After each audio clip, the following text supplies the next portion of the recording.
Welcome back, horror fans, cinephiles, and Giallo enthusiasts. This is Tanner Leeser, your host for The King in Giallo, and this is episode 5, I believe, of the Giallo Adjacent podcast. We are talking about Basic Instinct by Paul Verhoeven, 1992, joined once again by ParkNarcz. What's up? How's it going? And so, okay, let's start with this. Was this the first time you've seen the movie? Yes, I absolutely love RoboCop, and I've owned it on multiple formats, and I watch it at least once a year, and I enjoy Starship Troopers. I think it's really good, Starship Troopers, but I don't like it as much as RoboCop. But both those movies together, great.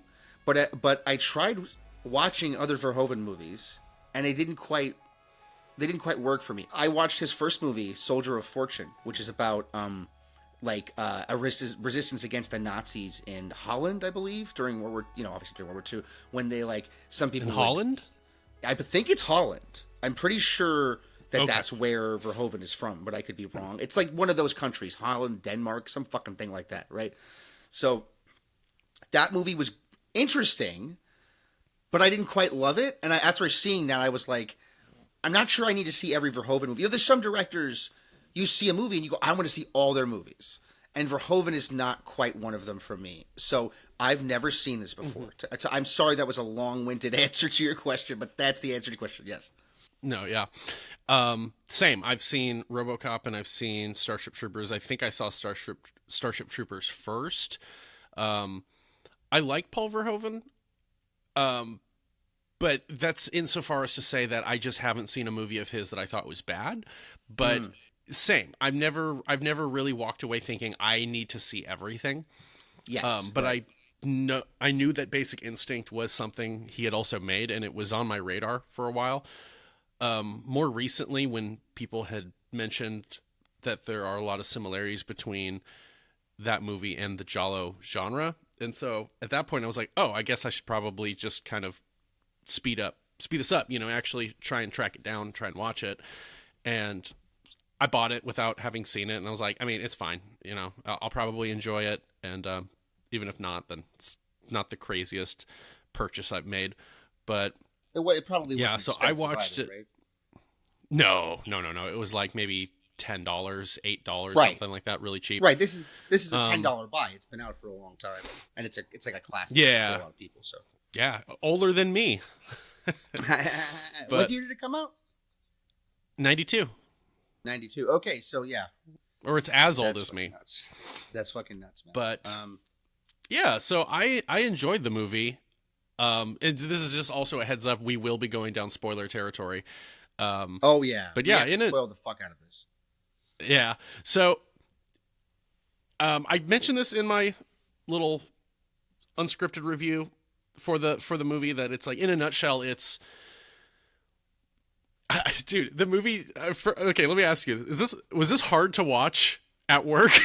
Yeah, so what I do at work, the hardcore sex scenes. Yes. So when the movie started, and I was like, God damn it, Tanner.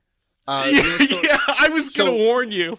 So I was like, oh, what I do at work is I have a notepad, a little notebook that I write notes in whenever I watch these things for my channel or for your podcast. And so what I did was I placed it on the screen, because it's a little laptop screen. I didn't watch on a big television screen, a little laptop, and I placed it over the TNA, basically. Whenever it was there, I just put it, and so it worked out most of the time, but I had to move it a lot. Yeah. And dude, I'll just say, I knew Verhoeven liked to go hard on the violence, but dude likes to go hard on the sex too. Dude likes to go real hard. It was nuts, man. I'll say that kill that we get where the unseen woman starts stabbing the dude in the face with the ice pick, that actually shocked me. I was like, fuck, I didn't think we were gonna get that graphic right from the go. That was immediately, I was like, okay, I get why people are like, okay, is this a Giallo? Talk about this. Because that opening scene was like, that's very fucking Giallo-y. Not perfectly, but enough. That's also the funny thing, is when you get into movies that are past the 80s, it's like, well, at that point, you could just say it's also a slasher. So with the stuff. So I'm getting ahead of myself, but I'm going to say right now that I believe that the central influence is Hitchcock. Probably. I think that's the main influence that Verhoeven's going for. Possibly De Palma. I don't know if is a fan of De Palma or not. I think there was, because when you watch De Palma, you can really see the Giallo influences. Watching this and the Hitchcock, absolutely. Exactly. Watching this, I felt more it was De Palma influenced. I think that that's probably true, but I do think a lot of Hitchcock was in there, and I'll point out specifics as we go along. But because I don't know if we're going to go plot point by plot point, but because there's certain I have notes, but. So we come in and it's just like immediately a hot steamy sex scene. I was mentioning this that it's so funny because the guy's like right at the point of climax. Oh, she ties him up. He's right at the point of climax to the bedpost or whatever. Yeah. And pulls out a nice pick. Since we're talking about a murder, Rob Bottin did the special effects for this movie. I noticed the special features. He did a lot of movies, but he did John Carpenter's The Thing. Oh, whoa. Okay. That's right. I actually, not to brag, I actually met his son. I don't want to get too far into that, but I kind of knew his son. But moving along. Yeah, but moving along, Rob Bottin, I noticed that. I was like, okay. And so the effects, no wonder they look so fucking good. Uh-huh. It's interesting because there's only like 2 kills that we see, right? Yeah. There's a lot of kills that happen off camera.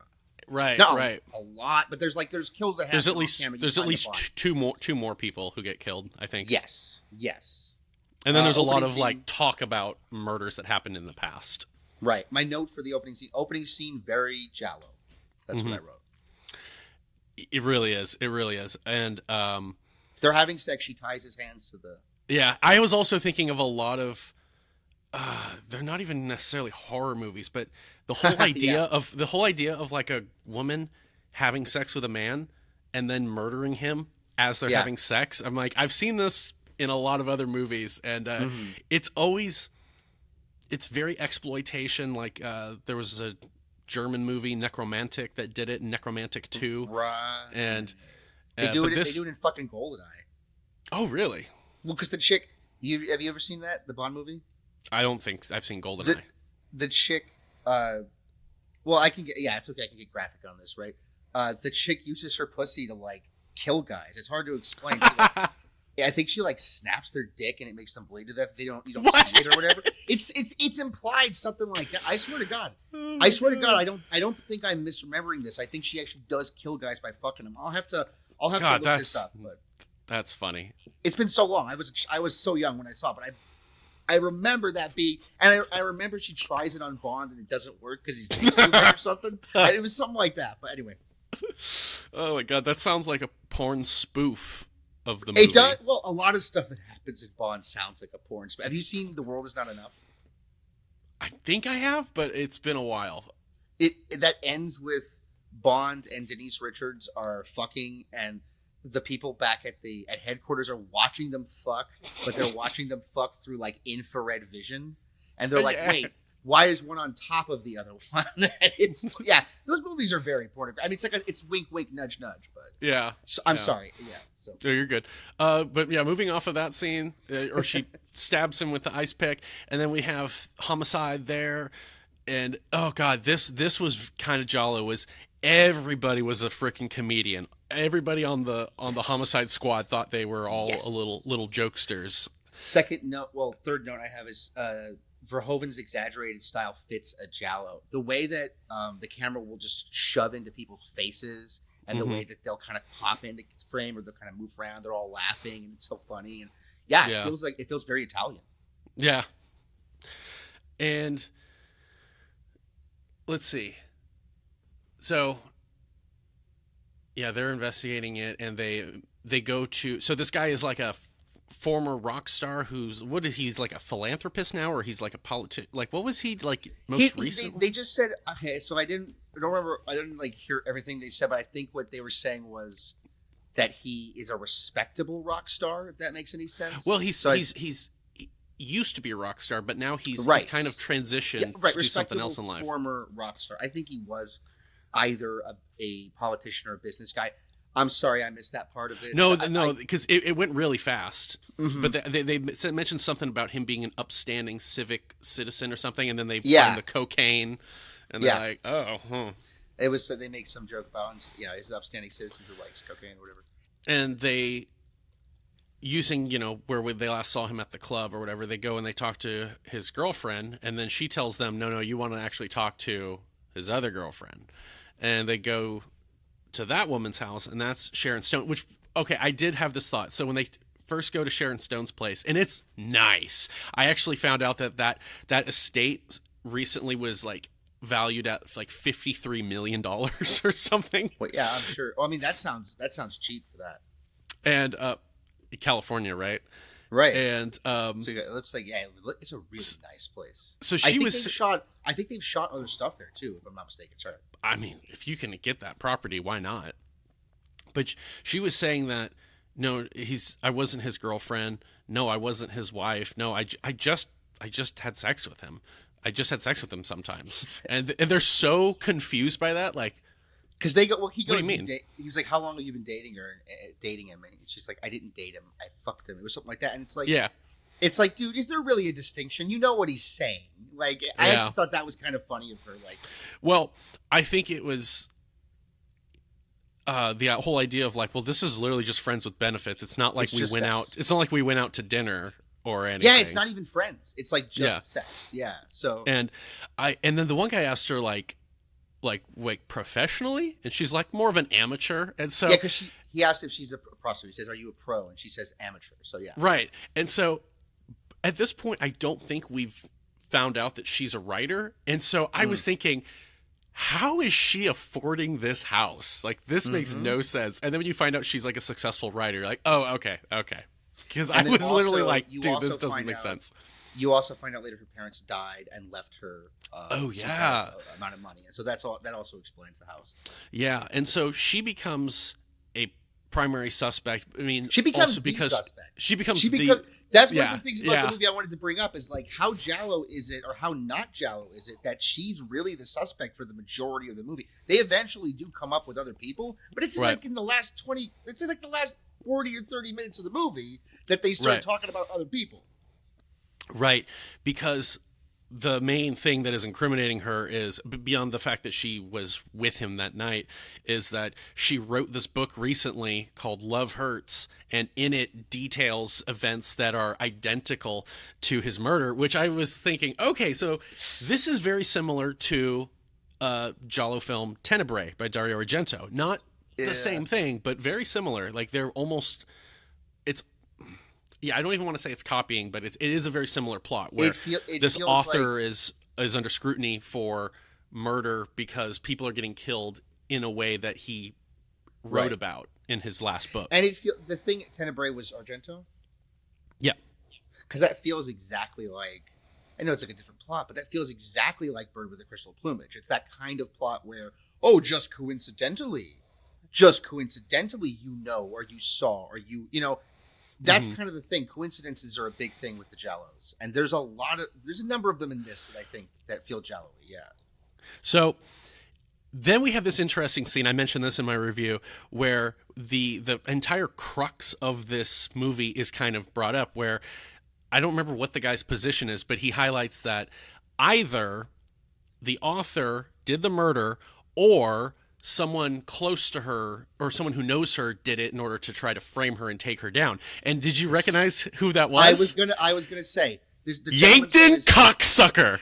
I was gonna say the gentleman's name is Stephen Tobolowsky. Yep. And he is a wonderful comedic actor. You'll see in all sorts of things. He's basically who we call the character actor, but we remember him mostly from Deadwood, don't we? Yep. And he has the very memorable line, "You do not fuck the future, sir. The future fucks you."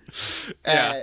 And that guy, he's wonderful. And he was awesome in this movie. Yeah. He plays the part, again, this is the Hitchcock influence. He plays the guy at the end of Psycho that explains Norman Bates, except he's toward the beginning of the movie. Yeah. And you actually don't know if he's right or not. And so that's really interesting. And it switches it. and it's so fascinating how he's like really into what he's talking about. He's like, this is fucking, and we don't. This actor never gets to play a part like this. I thought this was so cool. I was like, this is so awesome. He gets to do this. And like, so I had to look up his name just to know it. I had to look him up too.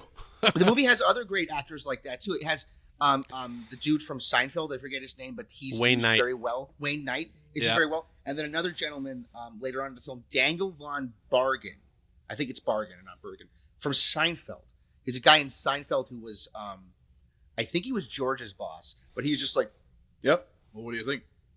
Yeah, okay. He's like that kind of guy in the show, right? And in this, he's the dude who gets shot in the head.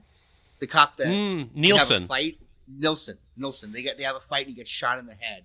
That that actor. And so the whole time I was like, oh, it's the Seinfeld guy. You know what actor I also recognized in this? Huh. Okay, remember when he goes to threaten Nielsen because he finds out that Nielsen like somehow acquired? I think it's Nilsson with an I. I think it's Nielsen. I think it's Niel.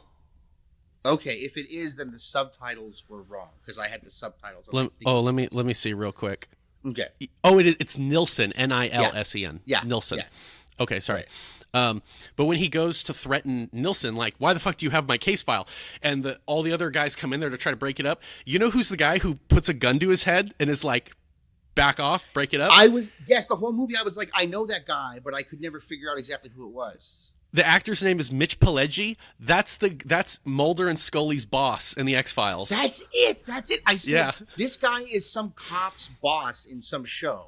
And I was like, he's not from Law and Order. What is he from? You just told me. Thank you so much for telling me that. Skinner? Yeah. Skinner. Yeah. 80 Skinner. Okay, so, oh my God, thank you for telling. I was like, who the fuck is that guy? I know that guy. So in that scene where he basically, does he punch the dude? Does he punch the guy who gets shot, Nilsson? Or does he just grab him? No, he's just kind of, he just grabs him by the collar, and then they act like he's going to lose his job because he grabbed him by the collar, and which I get it, they're cops, but whatever. But I thought of like, I'm a made man. What the fuck are you doing? I thought of the Sopranos, and I was like, they're cops though. I don't understand, but it's all fine. Like, there's stuff like that in the movie. You're like, wait, why are they acting this way? But it all works because of the exaggerated style of the whole. And that's what I want to jump real quick. The interrogation, bro. So they bring her to an interrogation. They go to her house and they like, come with us, and they go there, and the interrogation room looks like no interrogation room ever looked in real life ever. Right. It's awesome. Yeah. It's like it's in a fucking pool. It's so weird. And a lot of blue lighting, or it's not even necessarily blue lighting, but it's like I can't explain. There's definitely a blue tint to everything, like a LUT or something. It's like a normal light, but it's like got a blue tint to it, and then there's like it's like made of bricks. The room is like made of like weird gray bricks, and it's I might be describing it wrong, but the point is, it does not look a thing like, because I watched a lot of those fucking dumb YouTube videos about interrogations, and they just look like the room that you would go into in school to like talk to the counselor. They do not, or without a desk even. They just look like a fucking room, and so it's not. Sorry, but it's true. It's true. It's like usually when you see those rooms, there's like nothing remarkable about it. Yes, and the more stylized version would look like Law and Order: Criminal Intent, where you have like a cool looking gray room with a two-way mirror. Yeah, I'm pulling up the image right now. It's like a really big room. It's very dark, and it's like there's white bricks around the walls, and then it's literally like when you light something where it's like the lights are on the bottom and they're just hitting the wall. Yes, it's lit from below. Yeah, and it's like literally lights are going up, and the light is hitting the bricks, and it's kind of emanating from that. But yeah, it's very that so like cool. It's that very white, almost like star blue kind of color. Yes, and it's like you could tell that Verhoeven was just having fun with that. Mm-hmm.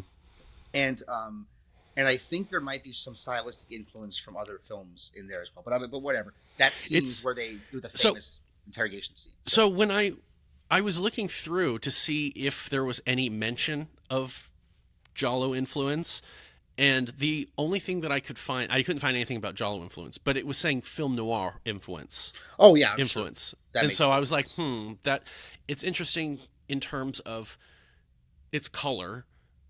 Noir films are very famously like usually black and white, playing with the idea of like shadows and such, and Yeah, that scene kind of does that, but in a it does. color way.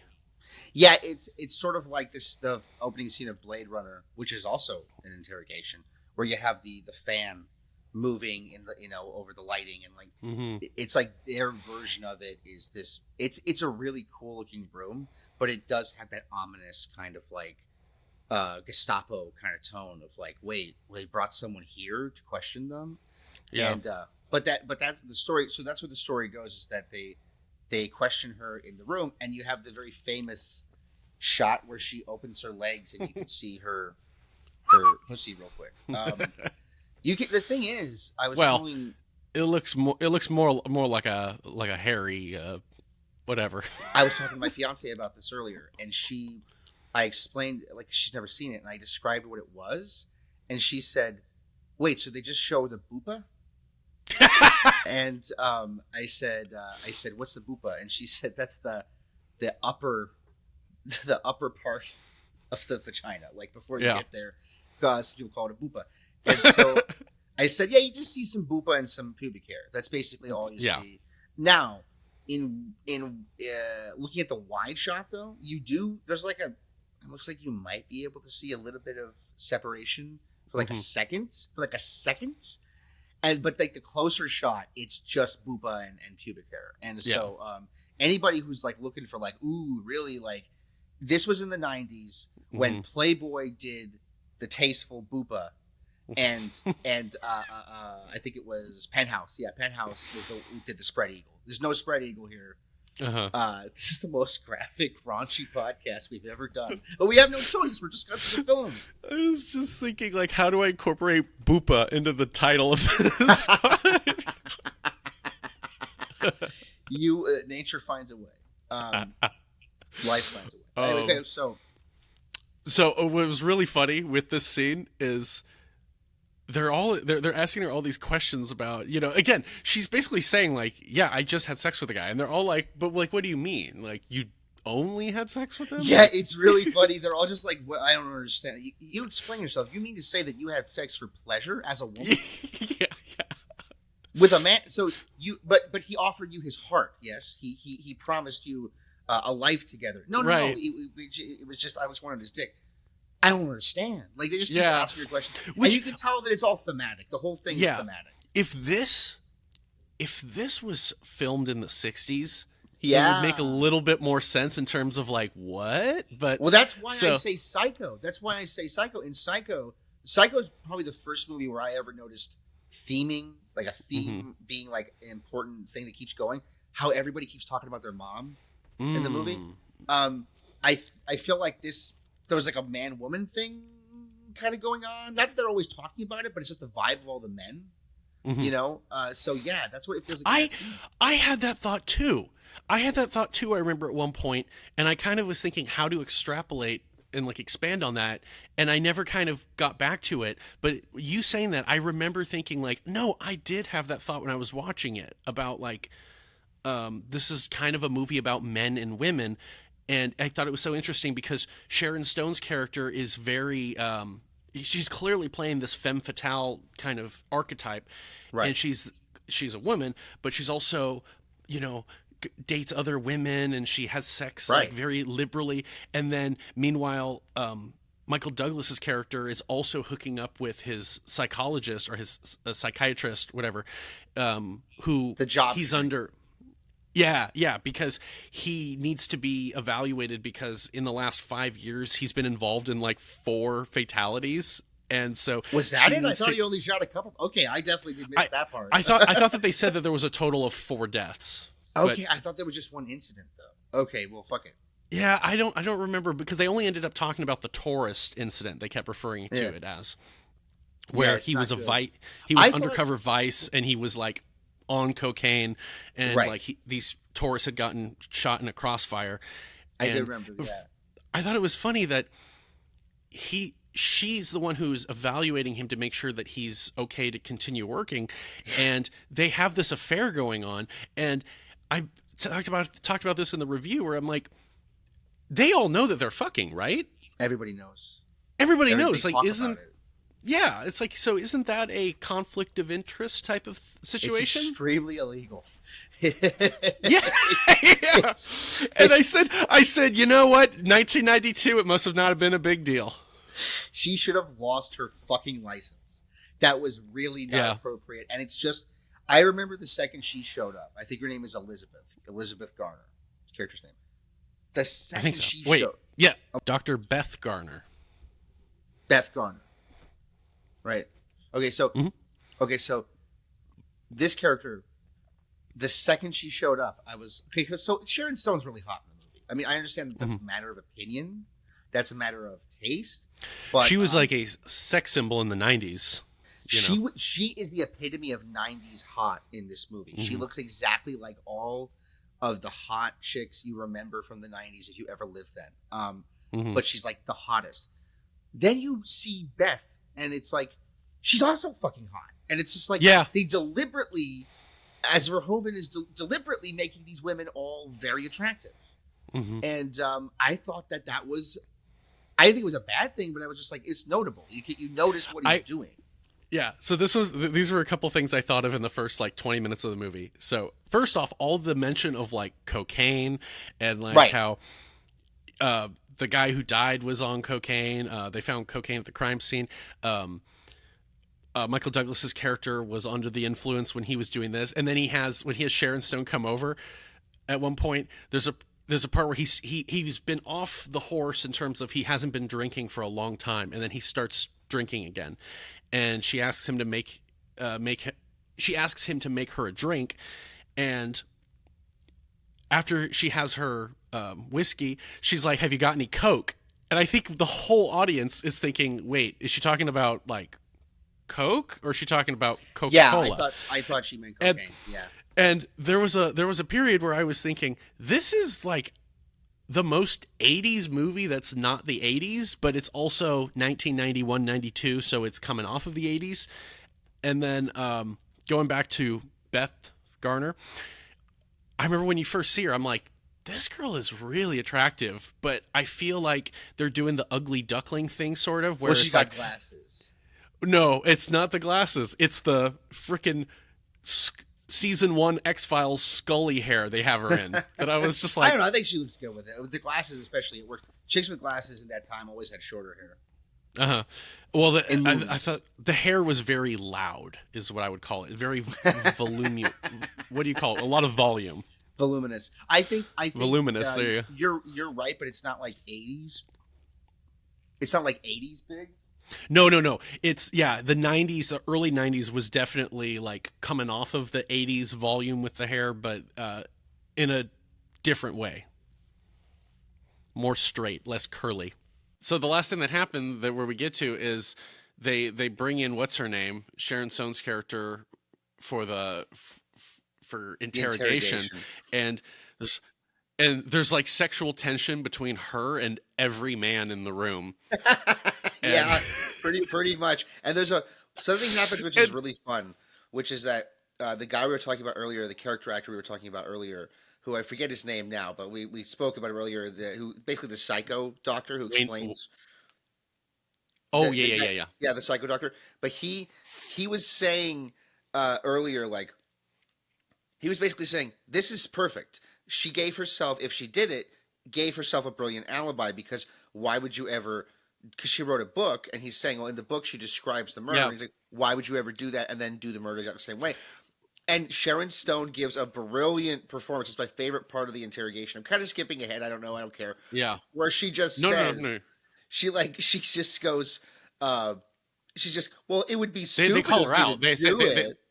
Yeah, but she yeah, just plays and it then so and, obviously that it and they is an alibi that it's great. yeah, and they call her out like in your book, it'd be the perfect alibi, and she's like takes a drag and she just goes, "Yes, it is." Yes, I love that part. What's um, the guy's name? Mark? What's the main guy's name? Fucking whatever it is. She's like, I don't yes, remember. Michael she's like, Douglas. yes, it would, Michael Douglas. Like it's really funny Yeah, because she is acknowledging it. Like it's basically the script is kind of perfect. Like that's what the movie. I think that's yeah, what one of the big things about the movie is that the yeah. script is so good. So little transparency comment here. I've in the last like hour or so, I've been rewatching the movie. I wasn't able to finish it, but I was rewatching it, and so I've now seen it, almost seen it twice, and I was able to Right. pick up on little details in the first hour of the movie, and the part where that character is talking about like, well, either the author did it or, and then the music gets really like intense, like this is an important moment, ladies and gentlemen, and he's like, Mm, or we're dealing with one psycho who's obsessed and da da da, and right. like the way it, like the music and the way it's directed is like, hmm, what do you think? You think it's someone who's, it's the movie is basically saying, without explicitly saying it, like this is what's going on, or is it? But it's very much I like so this you is so like that's your interpretation. You feel that it's the second one, that it's the person who's well, obsessed with but her. but that's Is that what you're but saying? that's the Oh, sorry, thing is I that was a little far from the mic when I said that. You feel that it's that it's the person who's obsessed and not Catherine. I forget the fucking character's name, but whatever. Let's say it's Catherine well no Trammell. but I think in a lot of Giallo movies and a lot of mystery movies like whodunits, the script and the movie are usually trying to uh there's a point where I always kind of refer to this as like the ABC, sometimes the ABCD of who the killer could be in terms of what the potential red herrings and suspects are, like what their level is. And the Uh-huh. A person I always have as this is who the movie is trying really hard to insinuate that it is, and usually it's not that person because they're the primary suspect. And the movie seems to be saying really hard that it's like, well, we know that this author wrote about a murder identical to Right. the circumstances, and so Right. that's that. But if it is someone else, the beep, person, it's like we are dealing with one sick son of a bitch or woman. And it's just like it's Right. like the movie is trying really hard to be like, and it must be that. We'll see. Yeah, and I think I take that as, if anything at all, I take that as a red herring that they're so Right. leaning No, no. so far into it. But that's what I'm saying. Okay. It's not necessarily like like the ending of the Thing. It's kind of like, is this what's going on or is this what's going on? Right. Right. Right. I don't think the movie is answering the question of what happens at the end. I think it's trying to trick the audience into basically thinking, pay attention to this. But by the end, Right. it's kind of like, I don't know which of these is it. But at I that see. moment, it Yeah. really Yeah. seems to be like, consider the other options. It's definitely, you have to consider the other options for a majority of the film, because unless you think Right. that the detective, unless you think Michael Douglas is just fucking idiot or crazy. I thought you were saying unless you think Michael Douglas did it. And I'm like, he's kind of got a feminine physique, but I don't think No, I I do. don't think that was him. I do have a theory, but we can wait till the end if you want for me to talk about that. But I do have a theory as to what's going on, and it's very simple, and it's literally lifted from another movie. So when I say that, you might know what it is that I'm thinking. Mm, hmm. You want me to say it or no? Sure, why not? We're already here. I think it's like cruising, and it's just they're all doing it. Like Oh, shit, that like Sharon Stone has done something. Her girlfriend has killed somebody, and I think also that other chick has killed somebody. And it's because the script is about how women are all evil. I don't know. Like that's kind of my theory. Is like, maybe because the script is definitely about maybe men and maybe women in some weird way. right. Maybe not. That was one of the last things we talked about. Maybe not that women are evil, but that women are as, and this is a thing that Giallo does, that women are as capable of the Yeah. same type of vileness that men are. Well, yeah, but I think specifically in this film, if I'm going to be specific, because I was being a little jokey when I said evil, being specific, women are dangerous because they are sexually active and interested, not just objects for men, and that makes them dangerous. And an external way to show that they're dangerous is they can kill you, and that's the closest Mm. I can get to what the movie's getting at. But I've only seen the movie, really seen it once. Kind of skimmed through it again today while I was doing other stuff. I can't say I really watched Right. it twice. Yeah, same. Um, there was Was there something else I wanted to say as I was going through it again, but I can't recall right now. So if it comes back to me, then yeah. But um, so one thing going while we're still in the interrogation scene, Yeah. it's interesting because Sharon Stone is like, I mean, she's using her sexual prowess to kind of play with everybody there, but she's also like really explicitly flirting with Michael Douglas to the point that his like commander is like, "I'm sorry, do you guys know each other?" Yes. And Yes. it's It so makes funny because Michael Douglas look goes, suspicious. "No," Yes, because and it's funny because when he asks, Michael Douglas is like, "No, no," like he's really scared. Like, it's a wait, big deal because wait, do if you guys know each other? well, because if he does know her, then he shouldn't be on the case, and it's It's a also conflict like of interest. Yeah. yeah, and also if you do know her, it's like if you know murderers, would you murder somebody? It's like a question, and this plays Mm-hmm. into what happens just a little bit later in the movie, Mm-hmm. which is that I don't want to skip ahead, but do you know if you want to talk about it, but he becomes a suspect, so Mm-hmm. it makes sense. It's all it Yeah. kind of fits. So, after this, and then he like agrees to drive her home, which is like, just have somebody else do it. But Right. later he's out at the Literally, bar with literally with have his anybody else do it. yeah.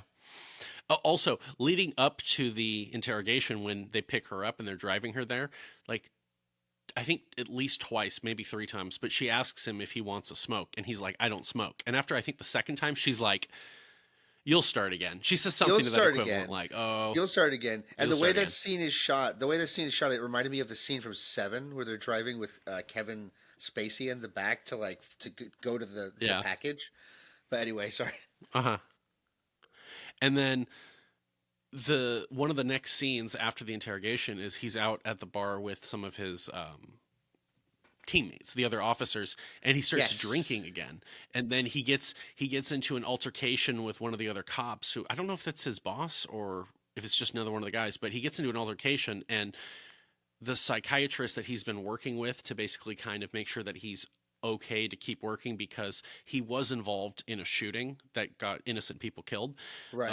And then they make a comment about how he's having sex with the psychiatrist, and then Right.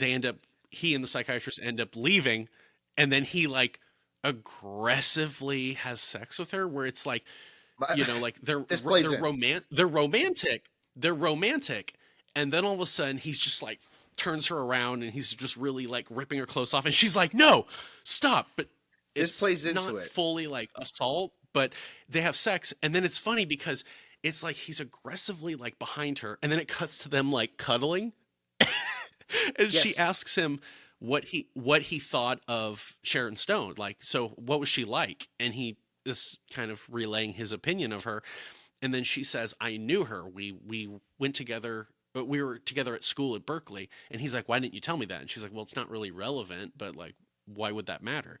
And then she brings up like, you were different tonight, like, that was different, and he just is like, I don't remember exactly what he says, but he says something like, "No, I don't love you, like I didn't make love to you." Like, I don't remember what it was, but Well, she gets pissed and she's just like, again, "Fucking she leave." gets mad. She gets mad about it. She doesn't like the rough sex. She doesn't like kind Hmm. of his. Sorry, it's my ear making noise. I thought it was. She doesn't like kind of his approach to sex because she obviously cares about him. She wanted to make love, Hmm. um, Right. but he's suddenly into this other thing, and it's like it's clear that she can't Hmm. really give him what he wants, which is the more dangerous kind of messed up sex, the BDSM sex. He wants that. And by the way, Yeah. this also reminded me of cruising. I have to say, because Me too. Me too. Me too. you got it. Because You felt it too, it's right? Yeah. yeah. Oh yeah. Yeah. Yeah. Yeah. It's because it's the same thing.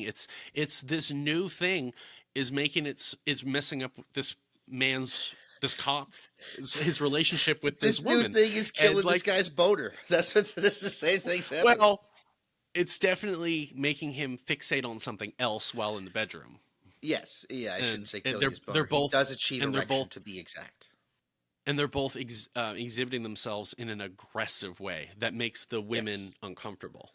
Yes, and again, I think this connects with the whole the whole thing about women I was talking about, because he starts drinking before this, and Mm-hmm. seemed clear that he didn't want to do that before, or that he had moved past it. And Mm-hmm. it's like, is he doing that to impress Sharon Stone because he's dangerous again? Like in high school, you might smoke a cigarette because it makes you cool, you know? It's like, is Mm-hmm. that what's going on there? And because it all feels like it's of a piece, and then Mm-hmm. shortly, yeah. Anyway, sorry. What It happens it after that? definitely it definitely feels like she was not taunting him, but she's Yeah. definitely like she knows. Sharon Stone's character gives this vibe that she knows all these men want to have sex with her, and she's Yes. particularly singling out Michael Douglas, and she keeps making these comments that are almost playing with the two of their dynamic together, and it absolutely feels like as the movie is going along beat by beat that he's playing into this trap, that he's playing into her plan.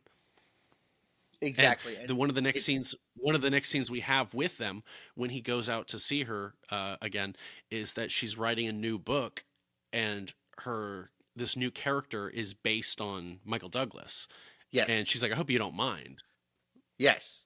And it's like, it's okay. Let's just take a second and let's now assume, for a second, let's theorize that she's totally innocent and she's killed no one, right? And she Mhm. doesn't know, she didn't tell someone to kill them. She has no involvement, right? Mhm. Um, Assuming that's the case, she coincidentally wrote a book that ended up becoming true of someone getting murdered. I think maybe Which twice. real Yeah. quick, to this you could say to her defense, later they find out that there was a murder that happened in the 80s at Berkeley that was one of the professors of Sharon Stone and Yes. what's her name, the psychiatrist, I don't know her what's the name, but I know character's it's a name? psychiatrist woman. We'll call her psychiatrist woman. Yeah.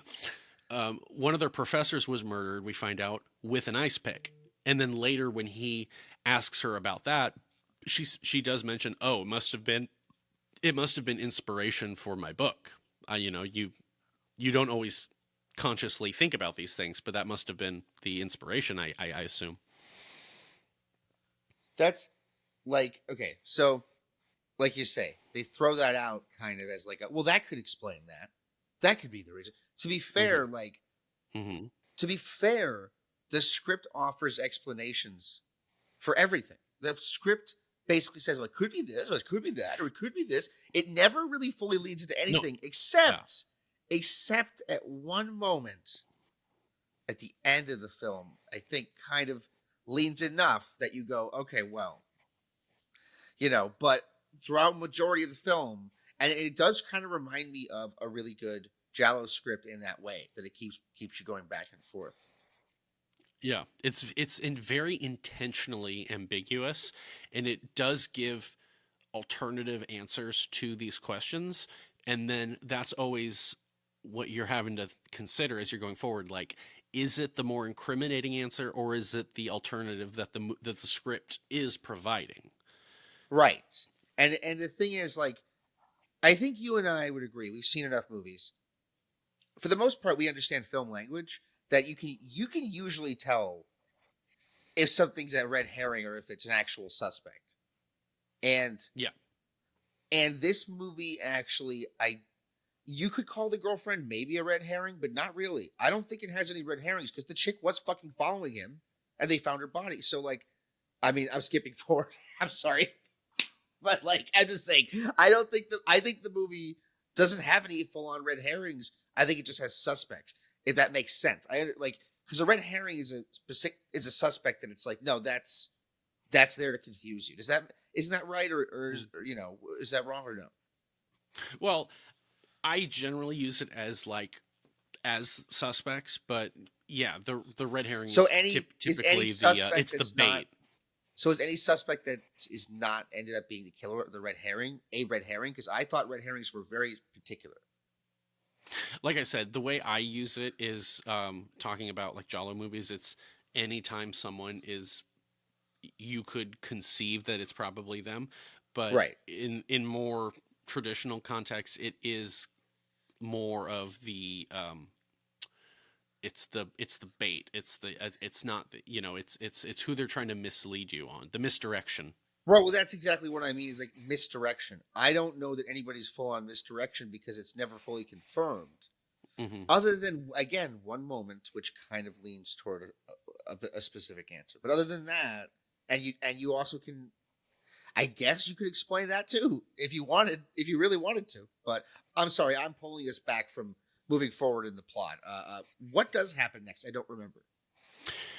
At one point, he goes out to talk to Sharon Stone again, and there's this weird, like, it's like he's following her out there, and he's trying to like chase her, and like they're driving along this road, and they're constantly like moving into like the left lane to get Yes, forward, and and that was intense. this reminded me of David Cronenberg's Crash, which is the same kind of thing of like we're being reckless in the car and it's sexual.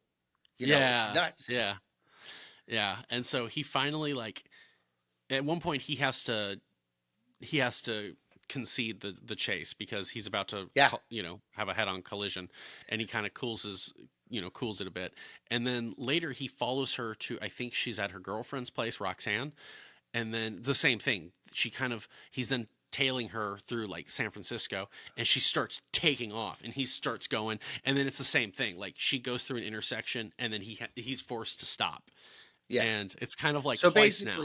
basically, she's dangerous. She pushes it way too far. He can't keep up with her. Yeah, yeah. I love stuff like that in movies where it's like you can see what it's saying without them Yes, having to explicitly say it. Like yes. that's what it's And about. let's get this out of the way if we didn't say this already. This is an extremely sexual film. Yeah, yeah, yeah, yeah. The scenes that aren't sex scenes are about sex also. Yes, 100%. So And also violence in a way. yes, You the violence is also the violence is also sexual Yeah. in a strange way. And these things that are metaphors for sex, you could also make as metaphors for violence. Not Right, so and the strongly, sex but it's and the all there. sex is as well because you have the BDSM sex. So Right. it's like a mind fuck. Yeah. And I think, and obviously I feel like all that is intentional, and it Yes. plays into what we're talking about, how the movie is really playing with this whole what is the feminine, what is the masculine, and really like flipping these things on their heads. And okay, now I want to say this, and I don't know how intentional this is or how much this is me perceiving this, Right. but spoiler, um Michael Douglas and Sharon Stone do start developing a sexual relationship, They start to and fuck. they start to fuck. And the way it's shot, so he ends up like they end up having a few meetings. And at one point, she tells him she's going to go to the rock star who got killed in the beginning, Johnny Boz. You find Yeah. out that he owned a few nightclubs, and she mentions how she's going to go there tonight with Roxanne.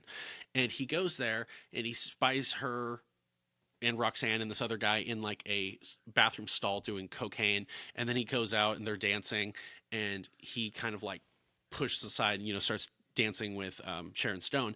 And then they go back to her place and they're like having sex. And the way it's shot, the first when they start getting sexual, it's like a wide shot, and it's like negative space over here, the bed. She's like prostrated on the bed, and he's on top of her. And the way he's kind of on top of her trying to get undressed, he kind of he almost kind of looks like a woman, like the way his body is over her. And then it shoots, and then it like they're having sex on the bed, and it's this like top down. And at one point he's on top of her, but the way he's kind of like moving, he's got a very like feminine frame, like I mean like upper body he's masculine, but he's kind of like the way he's moving, it just feels weird. And then all of a sudden they flip over, and there's times where they're like rolling. And again, I don't know if this was intentional or this is me just like, wow, Michael Douglas kind of has a very petite feminine frame. And it was He's very like he's a pretty man, if you will. He has a look to him. Like the character in the movies obviously gets laid a lot. That's like part of the yeah. character. But you can imagine that Michael Douglas gets laid a lot. He's a movie star or was. I don't know. But yeah, I get what you're saying. It's like his body is not totally the masculine ideal. Yeah, and it's not me trying to Shit disparage on him or anything like that. him. But Yeah, yeah. but there was definitely it's particularly that one spot, and it's funny because as I was watching it again, I had the same thought. Like, boy, it's so awkward. Like I said, she's lying back on the bed, and he's like leaning onto the bed. He's not fully like given up, but he's kind of like on his knees, and he's kind of like wiggling his clothes off, and it just has this weird image where it looks almost like when a woman is riding a man, it looks like he's riding her, but Yeah, she's yeah. it's so weird, and I'm And she wondering does if that end is up. intentional. Well, it might be, but she does end up writing him, and she's like in charge basically of the sex. Right. Um, And then that sex scene mirrors the sex scene from the beginning almost to the T, where it's like the way it's right. shot and how it kind of pulls back as she's like going, and then Yes, that's the thing. Yeah, she kind of leans like she's going to grab an ice pick, and yeah, then the way it was initially shot in the original, it's like it's kind of back like over his shoulder as she kind of like whips up and like stabs him, and yeah. they do the same thing. She kind Whoever of that whips, is, but then she just kind of falls. Yeah, yeah, exactly. The woman in the beginning, the woman, and whose Sharon hair, Stone the kind of woman in the whips up beginning, and her face falls is on him, covered by blonde hair. That's how which I thought was clever. which is funny because you do see her face again I didn't see it in that opening when scene, you but I wasn't looking close enough. I guess when maybe. when you go back, when you rewatch it, you do kind of see her face, but again, it's also like the two women that they cast as They look so Sharon, similar. It could be they the look other so blonde chick. similar. Exactly. Yeah, because it's not like that dude's gonna turn down sex with either of those chicks. Right. She looks just like her. Like the But chick looks really close to Sharon Stone, also. yeah, and there was actually a lot of times when I first watched the movie that I couldn't tell who was who. Like Mm. that scene, the scene previously in the club, if he was Yeah. looking at this one girl, I'm like, wait, is he looking at Roxanne, who's basically being jealous, like Yes. get out of here, or is she looking at Sharon Stone, or When is he looking at Roxanne Sharon Stone? first when Roxanne first showed up, I was like, "Is that Sharon Stone?" Same, same. So Yeah, I think that's deliberate. hmm I agree. But it's I gotta say real quick. I think I might have mentioned this movie when we talked about cruising. We have to watch Crash. The Oh, current I'm down. one. We I'm have to. down. Yeah, absolutely. We gotta do that. So what ends up happening in the movie is that he's developing this relationship with Sharon Stone. He finds out this might have been actually happened before the sex scene, so we might have jumped a bit. But she starts asking him all these questions where it's like, "How the fuck do you know about that?" Like asking questions about because she's writing this new character that's based on Mhm. him, and so she's trying to pick his brain, and she's asking about like what it feels like to kill someone, and he's like, "I don't know. What does it feel like to kill someone?" She's like, "I didn't kill anybody, but you did," and she's basically asking questions that proves that she actually knows about things that would be in his case file Right. or and so he She goes said and he she said in the drive over when she first got taken over to be interrogated. She knows he smokes cigarettes. It's like how the fuck does she know that? right And so right he thinks that someone has told her the information. yeah, and so he confronts his fuck buddy, the psychiatrist, and like it's just like, what the hell, why did Oh she know? my She's god, like, that's such a fucked up thing too. He just fucking threatens her like really yeah, violently. It's like you're gonna fucking tell me what, and yeah, she admits that that she showed his file to that dude, right? yeah, to Nilsson Yeah, to because try to help him, to try to yeah, keep them from firing him or something like that. right. She's like, I had to give him your file in order to like help you to prove that our sessions were going well. And then he goes and confronts Right. Nilsson, and then he's like threatening him, and then he basically gets like discharged, like like you're like, take a break, you're off. And then Yeah. his You're done. I'm a made man. Yes, that's exactly like that. That's what you said last time.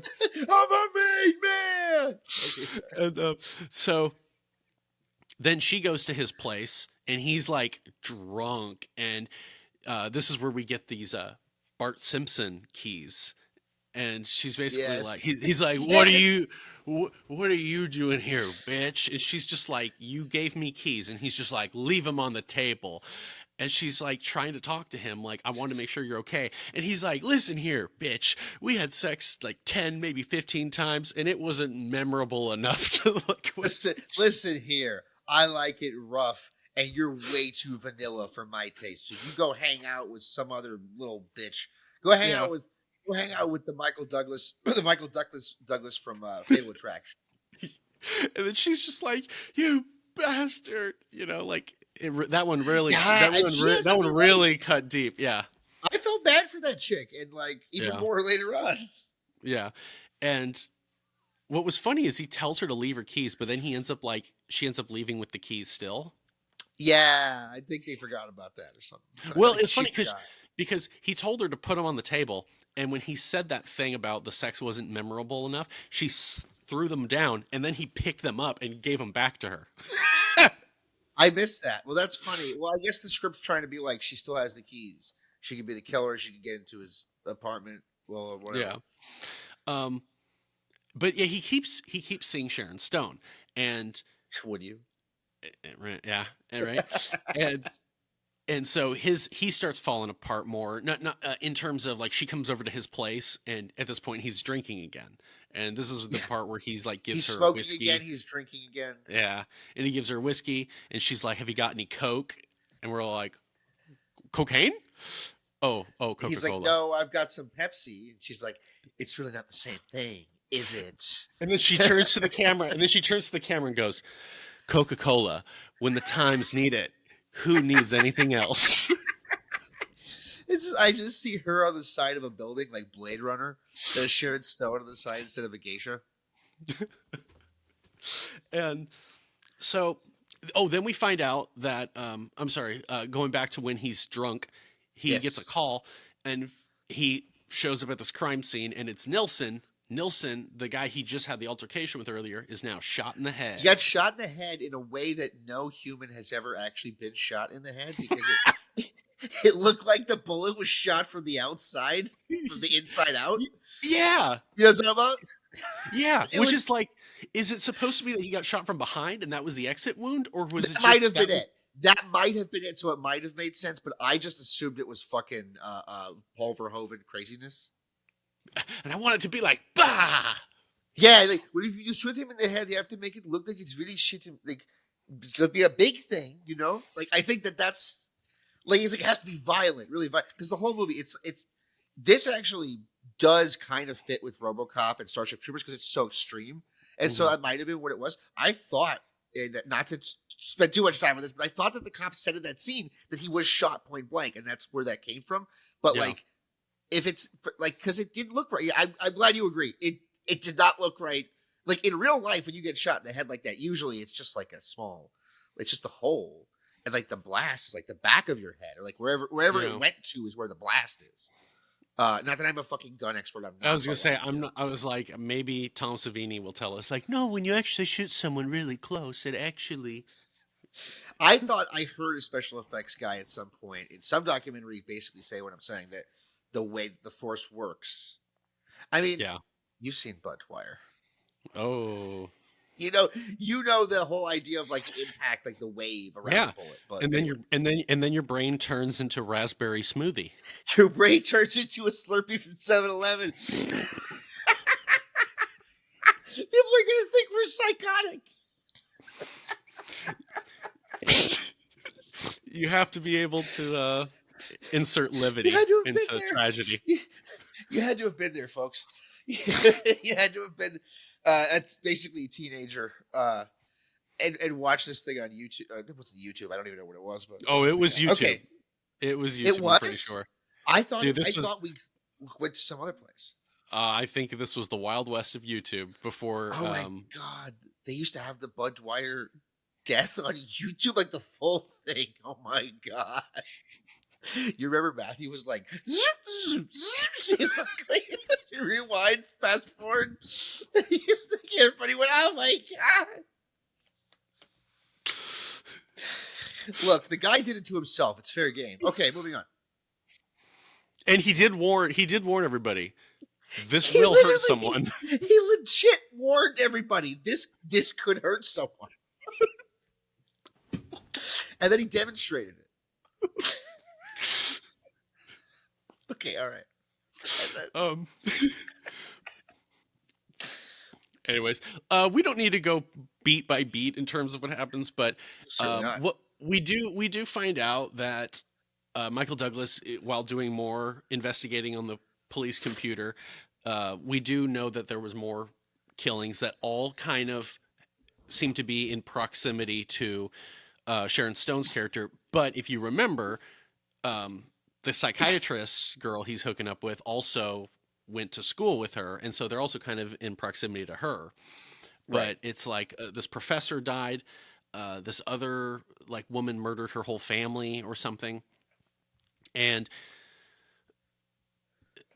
then at one point there's a time where Michael Douglas is so he hooks up with Sharon Stone, and then he's leaving the bedroom, and you see his little booty, and he goes into the bathroom, and Roxanne's in there, and he's talking to her about how, like, oh yeah, it was the fuck of the century, and he's basically saying like, oh, so you like to watch? And she's like, no, she likes for me to watch.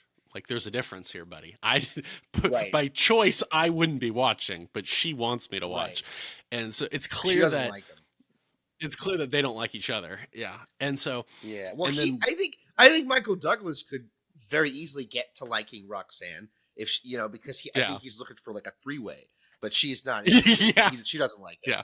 She doesn't like him at all. Yeah. So. Yeah. And then he goes to see Gus, his partner, and they go to this little they go to a bar, and then they go to a restaurant. And it's funny, they were at like a Western bar because Gus had like a cowboy hat on, and Yeah, that's right. he He's trying. I thought he was like trying to find a chick there or something. It was hard to tell. probably, but he ends up telling him at the diner that I hooked up with Sharon Stone, and he's just like, God damn it, like, Yeah. And so he's like, bro, why are you doing that? You're He shooting he's yourself. saying, God damn it. He's saying it as much as like, you shouldn't do this. You're investigating her, as much as he's also saying, God damn it, I want to do that. I wanted to fuck her. Yeah, exactly. He's using that as the subterfuge. Yeah, that's the subtext of everything he's saying. Yeah, exactly. Yeah. And then as he's leaving, all of a sudden he's getting like ambushed by Sharon Stone's car. I think it's the same car. And it's then this Her car this little, walks up this, to him and says, listen, motherfucker. yeah, it's Carrie. And there's this other Christine? Oh, sorry, that's what I meant. It's Christine. God damn it. Christine, yeah. No, It's Cujo. It's fucking Cujo. And so then we get this third intense car chase in this movie, which is just like, wow, we got more. You get more than one. That's already a blessing. But no, we got three at this point. It's three in a movie that's not like a car movie. So yeah. And it's in San Francisco, so you get all that awesome San Francisco like cityscape. Bullet. Yeah. I didn't even think about that. I didn't even think about the fact that it's the same place that Bullet takes place. But yeah, go ahead. And then he's, having it out with this other car. Whoever it is chasing him. He's chasing her. You assume it must be, one of the two women. And then all of a sudden, they kind of end up on opposite sides of this like construction site, and they're coming at each other, and they're playing like chicken. And the other car goes off, and you find out it was Roxanne. And I think she basically just died there at the crime scene.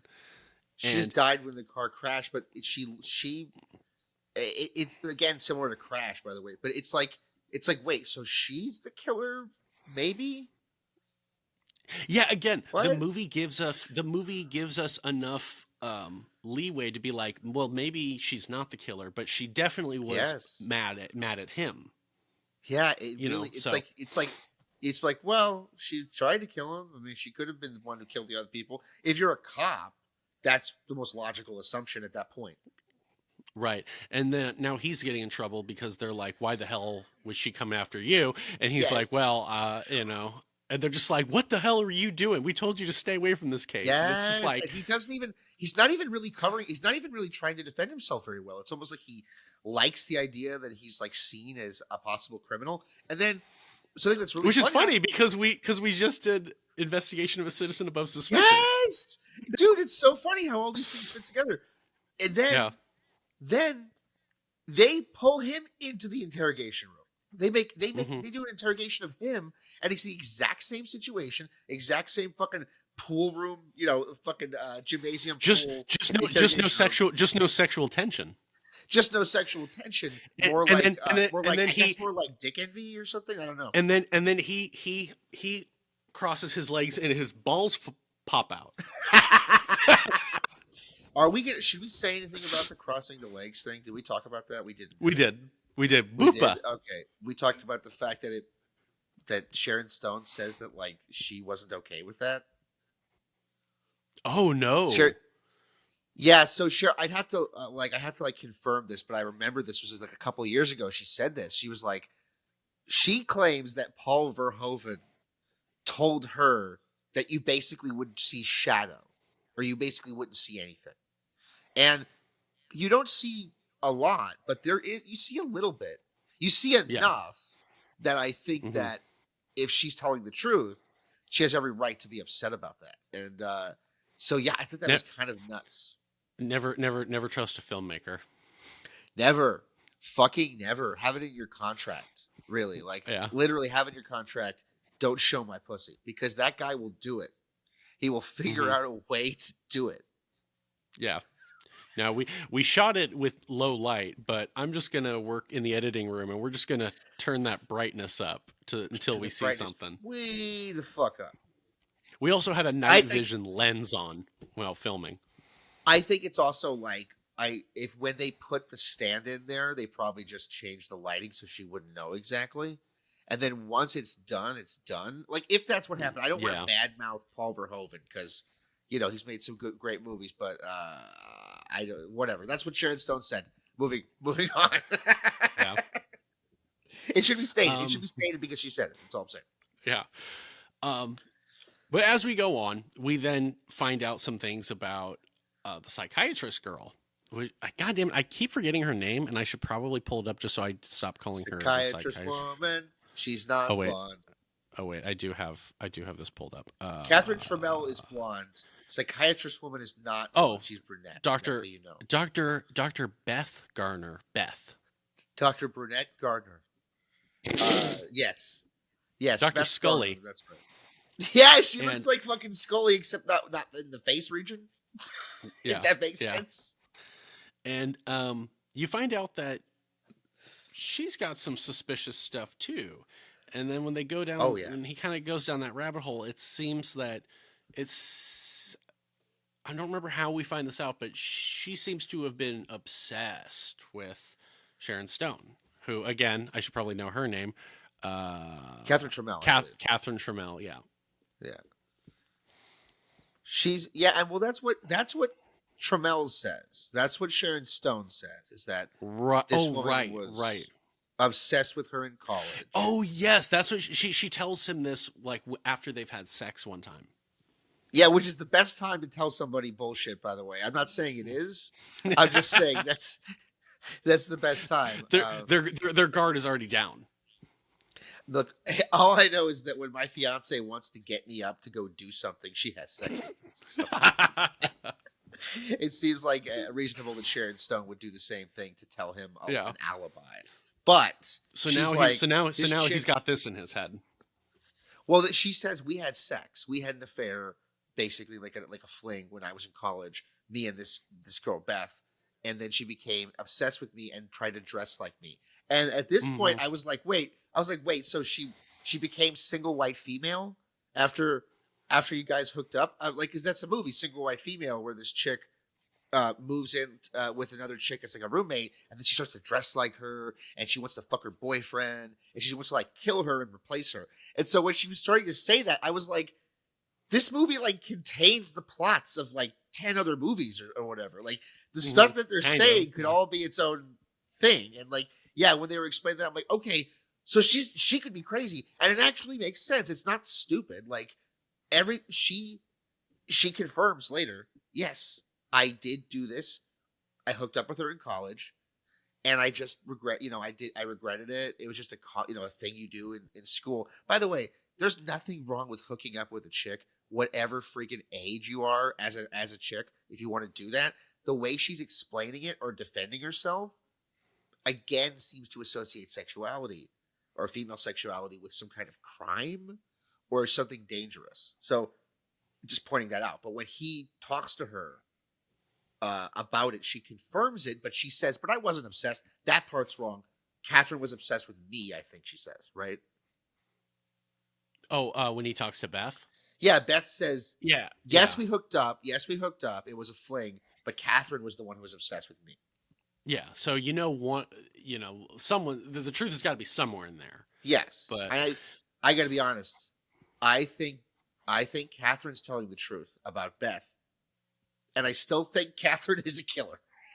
I I do think she was telling the truth too, because I think the hint is when Michael Douglas, when Detective Nick Curran, whatever, What a when, great name! when yeah, when Michael Douglas and his psychiatrist Beth have sex, and she starts asking him about Catherine Trammell. It's kind of like, Yeah, why do you want to, you know what I mean? It's kind of like, it's like if you hook up with your girlfriend and then you're asking her about her ex-boyfriend. It's kind of yes, like, were you jealous? Are you like, why are you thinking about this? yes. It is definitely does speak of obsession, especially after sex. You think you wouldn't really be talking about anything like professional stuff. You think you would be talking about personal stuff, or if you're going to talk about the job, fine. It's like, how is the job doing? How's it going? Right, But right. But she it's was like, it is what was weird. she like? Yeah. Yes, and I do think that Beth. I think the story she says about Beth is true, and I think what it is Catherine is just as alluring to women as she is to men. And so Mm-hmm. Mm-hmm. she attracts people like this, like Roxy or Roxanne, whatever the fuck her name was. She, Both. yeah, okay, yeah. She's attracted to her for this reason, and she gets her to do this thing. And so I think that's what happened with Beth. And I don't know if they're Mm-hmm. still talking during the movie or what. You know what I mean? Like, I don't know Mm-hmm. exactly what's going on, but I suspect that all of the women in the movie are killers in some way or Mm-hmm. another, or tried to kill people. So Right. Well, then we find out that Nilsson was investigating. Beth had a husband previously, and I think, yes, and she also was having an affair with a woman, and yes, and so her husband was murdered, and it's Nilsson like, was ooh, actually the one looking into that, which is yeah. Did almost Beth like, do it? it's almost like there's too many coincidences where it's like, wait, if she was Yes, under suspicion of murder, how is she working in the same department? It just seems a little too. yes. Well, it. I guess the implication is that he liked having dirt on her. Mm. I don't know.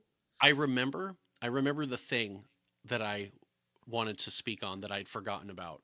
Oh, okay. Um, the movie has a lot of interesting, convenient, coincidental things that, script writing wise, are kind of like, ooh, this is intriguing, but it might be a little beyond belief. But also, it kind of fits in that weird realm of reality being stranger than fiction. So, like, Yes, the author writing this thing, or being tied to this murder that is very similar to a murder she wrote about, you might think, oh, that's so silly. That would never happen. But it actually kind of rings of something that totally you might read about, like on it. Wikipedia, and be Yes. like, oh, whoa, that's crazy. So it's funny you say it like that. William Goldman, who's a great screenwriter, the guy who wrote Butch Cassidy and the Sundance Kid, he wrote a wonderful book called Adventures in the Screen Trade. And he actually said in the book, you know, what's believable in a movie is not what's believable in real life. And he told the Hmm. story. He told the story of the guy who broke into Buckingham Palace and then had tea with the Queen. Like he snuck into the room where the Queen was, and was like very polite to her. And she said, "Let's have some tea." And they got tea, and like he wasn't arrested or anything. And then he said, "That's unbelievable. You wouldn't write that in a script, but it happened." Hmm. So obviously it's believable. And so he just made that point, and it's like this though. This all feels believable because it's unbelievable because the script's tone is of like crazy shit happening, and it's one of those Hmm. scripts where you're constantly going back and forth, and like, oh, that's fun. Oh, it could be this. Oh, it could be that. And it's very clearly it's about playing the audience. Like that's what I said earlier. It's like reminds me a lot of a Hitchcock movie because it's Hmm. definitely about like playing the audience like a piano because it, it's just fun. It's like yes, the movie has themes, but are they super deep themes? I don't know. It doesn't matter. It's just like it's a popcorn kind of a thing, but it's extremely well done. I will say that in terms of the themes of this movie, they're there. They're definitely there, but they don't feel. Now, again, I'm not doing a deep analysis of this movie. I'm not reading analyses of this movie, but it seems like they are there. They're doing their job in a movie, but they're more there to facilitate the story and the investigation. Yes, it Than feels versus it being this is a movie about women's sexuality, or this is a which movie I about, like, by the way. I actually like yeah. that. I think usually you shouldn't try to make something with a specific theme. It should just kind of go with whatever you've come up with. Right. But there are lots of great movies where they did deliberately go for a theme. So there's nothing wrong with that also. But I do think that this is just the guy wrote the script to be like a thriller, to be like a thrilling a suspense movie, and like you don't know what's going to happen. And so I don't think he cared so much about what it was about, but he got the theming correct enough that you watch it and you're not confused what it's about. You know that it's about men and women. It's just like the details might be a little foggy, but in general, it's not. I think in general, it's pretty straightforward. But I think, like you're saying, that those themes were kind of to facilitate the plot.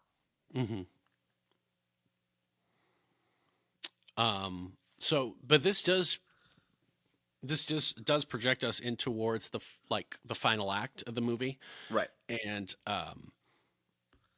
Nick, Michael Douglas's character, he goes back to Catherine Trammell's place, and she's like printing out the final pages of her new book, and he catches some glimpses. It's kind of like The Shining. He's kind of just starts like seeing some things, and it details his character like rushing into a building and finding his partner stabbed to death, I think in an elevator or something to that extent. And he then has this meeting with Catherine, and she basically like calls off their whole sexcapades. She tells him that she doesn't need to fuck him anymore because the book's done, and she was just exactly. Yeah. And he's like a little butthurt about that. But, he's very much butthurt. He's like, listen, bitch, I ruined my reputation over you. This is not fair. Yeah, I might go to prison. And then he finds out that Gus is going to meet this roommate of Catherine's back at college, which is like at this point, if you don't know, it's probably Beth. It has to be Beth, because who the fuck else would it be? Roxy's dead. Exactly. So we don't know, I guess. And so he like leaves him in the car, and he like goes inside, and then all of a sudden Michael Douglas is just like, and he like, wait a minute, and he like runs in, and as he's like running up, he notices the elevator's already going up. He starts running up. We then see Gus get brutally stabbed in the most Giallo looking scene of the movie. The most Giallo. It's funny you say that. It's funny you say that, because I got Hitchcock's Psycho vibes really heavy in that scene. The scene in Psycho where the detective gets stabbed and falls down the stairs. And falls down the stairs. Yeah. Yeah, it reminded me a lot of that. But you're not wrong. It's also like a Giallo scene. It's also just like a slasher scene, to be fair. Yes. Yes. But Psycho, Psycho, one of the proto slashers, whatever. Yeah. But the killer comes out in like a what do you call it? Shit, I don't remember. It's like a hood? Yeah, it's just for the rain. What do you call that? A raincoat. Poncho. A poncho. Raincoat or a poncho. Yeah. And they come out and they're just like, whoosh, Yeah, and raincoat is very, very Giallo. Right. And he I think it's yellow also, if I'm not mistaken. There you go. But he runs in and finds his partner just like he's dead. Nick, the killer is. He doesn't really. It has that like vibe. It rings with that, yeah. Yeah. And then all of a sudden, he's like, I think he takes his gun and he's just like on the prowl. And then Beth comes out and he's like, "What are you doing here?" And she's like, "I was gonna meet Gus." And he's like, put your hands up. Take your hand out of your pocket. Take your hand out of your pocket. Yeah. Yeah. And she's doing that thing in a movie which it's like, if you really are innocent and you've got nothing to hide, just fucking do what the person with the gun is telling you to do. Just take your hand out of your pocket. He's got a gun. You know he's a cop. Just do what he says. don't be obstinate.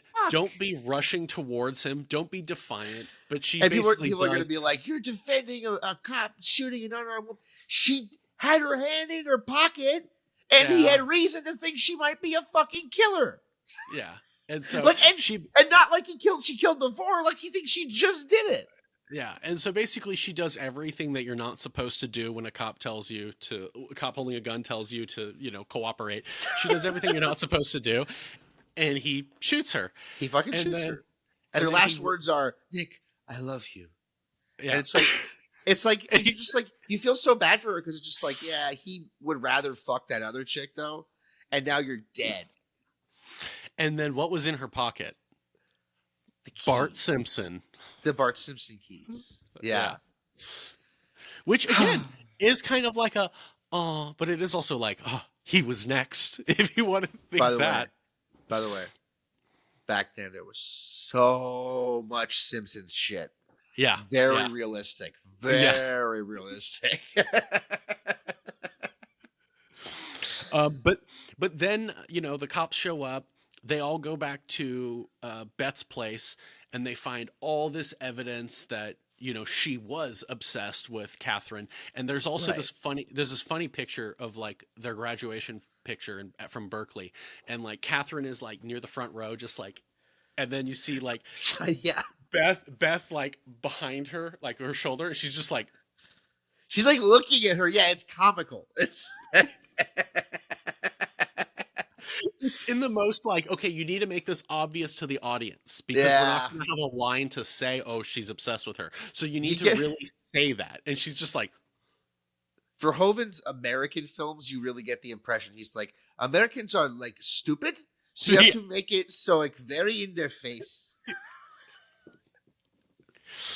But he's also not entirely wrong. He's not wrong. Well, the thing is, he's not wrong. That creates a kind of purity to the films that I really enjoy, because it's like, I do like, as an American, I do like to be hammered into my face the idea, as long as it's really entertaining. That's all that matters. So, yeah. So the police conclude Beth must have murdered Boz, the musician. She must have murdered Nilsson. She must have murdered Gus, and she must have murdered her husband long ago. And so that's that. And then that about wraps that up, guys. Let's go home and not ask any more questions. Yeah, let's do the thing at the end of a slasher movie where we all just drive away. Let's do the Black Christmas thing. Let's just leave. Well, fellas, there's roughly 20 minutes left of the film. Let's go home. Yeah. And so then Michael Douglas goes to beat Sharon Stone again, and does he basically say to... Wait. She said no. She goes to his place. She goes to his place. Yeah, she's crying because she's like, everyone that I love dies. Yeah. Everyone around me dies. And it's like, that is something that you would say if you were killing everyone around you, but you need to cover that shit up. You would fucking say some shit like that. But it's also like, God damn, she was so good in bed. I want to believe her right now. That's where Nick is coming from very clearly. Yeah, no, you could say the theme of this movie is that if the pussy is so good, men will literally destroy their lives. It really is about that. Like, men and women alike will destroy their lives over perfect pussy. And I kind of love that that's what the movie's about. Now, to be fair, and people might be mad at me for this, I've never seen Showgirls. I understand that. And then Paul Verhoeven film, I understand that has a similar kind of focus on these things. So I'll have to watch that now. Now that I've seen this and I like it, I'll have to watch that. Mm-hmm. And so he goes back to her, or she goes back to him. She's like, Michael Douglas and Sharon Stone then have sex again, and glorious sex. Seems like, maybe they're going to be together. They're talking about their future, and everything is good. And I think they do another one of those fake outs where she's kind of like having sex, like reaching, and you're like, They do it. It's the exact same thing in the beginning where she's moving back and forth, writing him, and so you're like, at any moment she could pull the knife out, and they do the but she doesn't stab him. She just goes And yeah, Yeah. they're totally trying to suspense the fuck out of you. And so you're just like, oh, okay, maybe she really was innocent. And then the final moment of the movie is the camera pans down under the bed and you see an ice pick. Yes. And at this point, a lot of people in the audience turned to their partner and went, "What does that mean, honey?"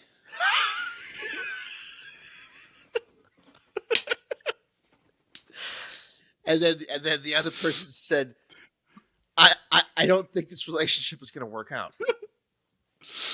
So, or they said, you're perfect. Look, I think that Catherine, that ending part pretty much confirms that Catherine had to have manipulated everything. thought about killing somebody. Yeah, exactly. I think that she manipulated everything into happening. She might have even been the one who killed his partner. I don't know. But whatever happened, she made it all happen because all these people were obsessed with her. And the interesting thing about the ending is she's like, you know what? I actually like Nick enough. I like Michael Douglas enough. I'm just not going to kill him. That's how the movie ends, because she keeps like looking like she's going to reach for it. She's thinking about reaching for it, and then she just doesn't. She just kisses him, and that's the end of it. And it really feels like that's a definitive ending, that it's like, yeah, she is fucking psycho, but Michael Douglas fucked her so well that she's good. She's done. She's fixed. Yeah. And that's what makes it really, to me, makes it really about women in general, is that like they end it still in a relationship. He doesn't kill her at the end. It's like, that's the thing about women. You can't just kill him. Now, can you? Can't live with him, can't live without him. Yeah. No, there was a line from something, I can't remember what it was, but the person was like, can't live with him, can't like kill him, or whatever it was. Can't live with him, can't kill him. One of them's like, can't live with him, can't chop him up and throw him in the attic. Yeah, I can't remember what that was. I don't remember what that was. I know what you're talking about, but I don't remember the exact line. But I know what you're talking about. Yeah, it was. I don't know if that was hobo with a shotgun or what, but it was something like that, where you're just like, yeah. Jeez. Can't live with them. Can't like throw him in the river and tell the neighbors she's with her mother. Can't cut their head off. It was something. It was something very specific. You know what I'm talking about, right? We're not just coming up with sick shit for no reason. It was something like that. Anyway. And what movie was it? Or show? Do you know? I remember it being a show, but I don't remember what show it was. It might have been Boardwalk Empire. I don't know. God, I cannot remember, and that's gonna drive me crazy. Yeah. I'll try and look it up and throw it in here if I can. Yeah. But okay, so that's the interesting thing about the movie is that's the plot. It kind of gives you an answer, but it doesn't actually answer everything. Doesn't answer every single question. So that's why I think, like Cruising, that there are multiple people doing shit. But Catherine kind of is the ringmaster to some extent. Right. And so you're leaning on the side of she killed Boz, she killed everybody that we see in the movie? I think she killed the guy at the beginning of the movie. And based on the fact that she is very similar later on during sex, and I think that she may have killed his partner, but I think that Roxanne might have done some stuff in between there before she died. And I think she got Roxanne to kill Nilsson. I think Roxanne killed Nilsson. Yes, I agree with that. I think Roxanne killed Nilsson. Were there any other deaths? We get a lot of deaths that occurred in the past. But that indicates that indicates that she kind of, when she's involved with stuff, people die, right? I do think Catherine is ultimately at the center of all this stuff.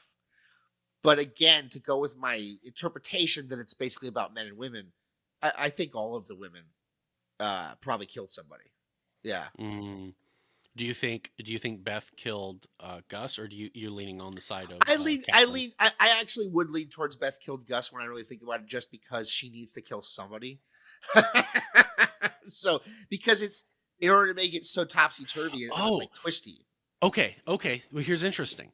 If Beth did kill Gus, do you think then all the stuff in her home was planted by Catherine, or do you think she actually was obsessed with Catherine and that's why she killed Gus? I think she was obsessed with Catherine in college. I don't think she was obsessed with Catherine during the film. I think she's worried about her past coming out. So do you think all that stuff in her apartment was actually hers that she had put there, or do you think that it was planted?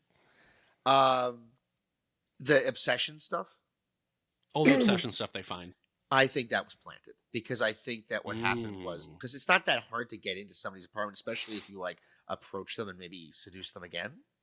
Right. Mm-hmm.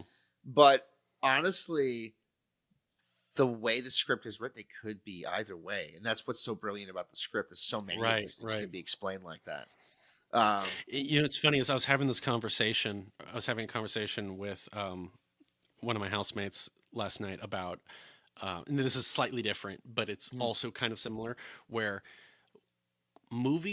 original movies, like original stories, will have elements of mystery that are so compelling and what make the audience really, really like it.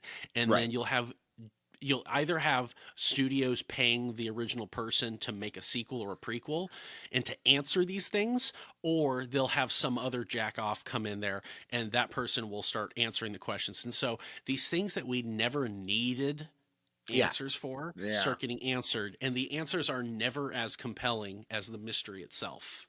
Right.